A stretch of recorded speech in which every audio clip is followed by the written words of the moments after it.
Yang ni I tak berapa pasti, tapi I cerita lah. Yang ni kita airlines family kan.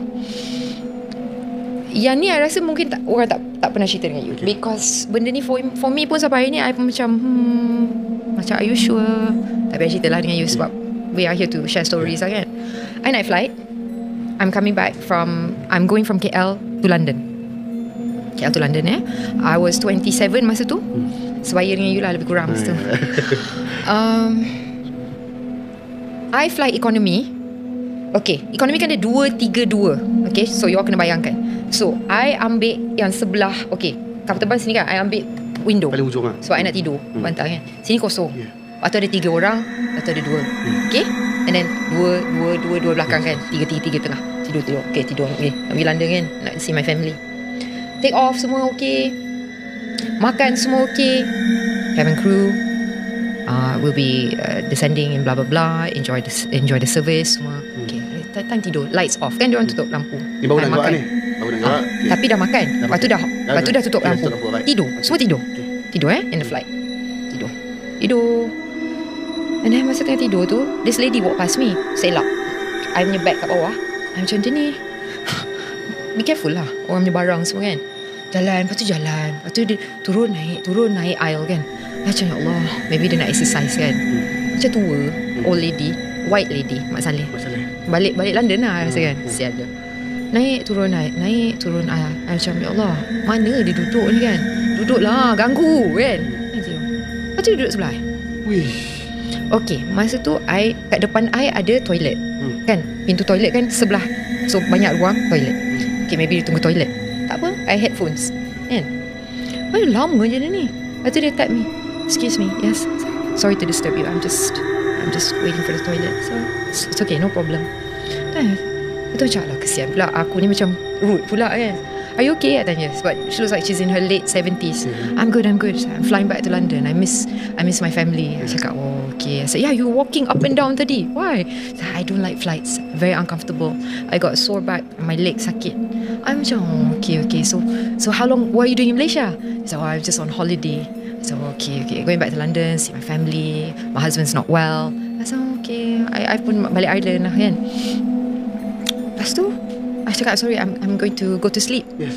Stewardess pass. I ask for water. I ingat lagi, stewardess pass the lady, dia pass air kat I. Thanks, water. I sleep first. I said, yeah, I'm tired. So I tidur. Sambung balik. The lady pun bangun, pergi toilet, dia balik.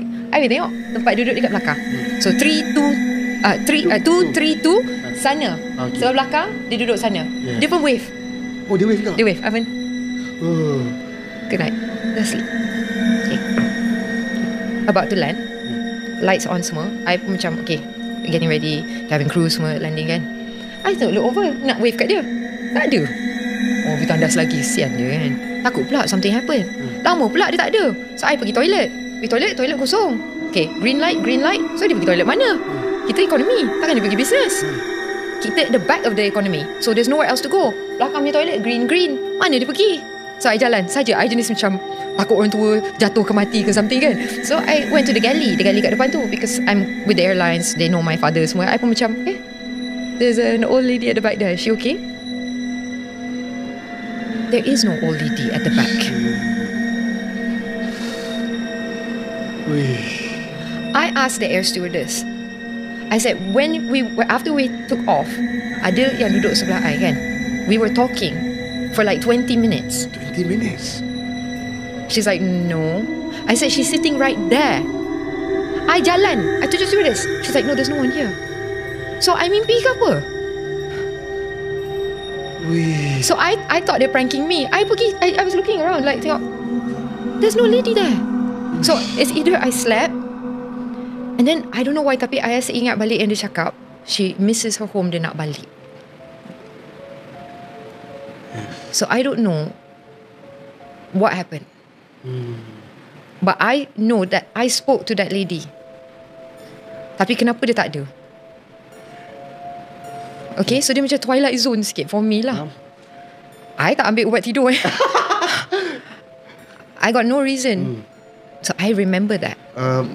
Kalau you ingat, rambut dia macam mana? Rambut pendek sebab Mak Saleh waktu the stewardess cakap memang tak ada siapa tu, reaction kat saya memang terkejut sangat. I macam okay, maybe I was dreaming. So I jalan. I went. I was like, maybe stewardess takkan tak perasan. So I walked to the back and I went to the 2 sebab 232. The 2 is only one. Ada seorang kat situ Chinese. I remember just look at me like, kau kenapa? Sebelah dia kosong. Saya ada dia punya bag kat bawah. So I was like, kalau kita kat business, I understand mungkin dia ke belakang, tapi dah tak ada tempat lain nak pergi. Faham? And dia duduk sana, dia lambai. Cakap lambai lagi weh. So takkan dia duduk sana Siap kalau bukan tempat duduk dia. Tiba-tiba hilang. Uish. The question is, did it happen or not? Yes. Itu memang antara situations in my life yang I macam, aku ni okay ke tak? Okay.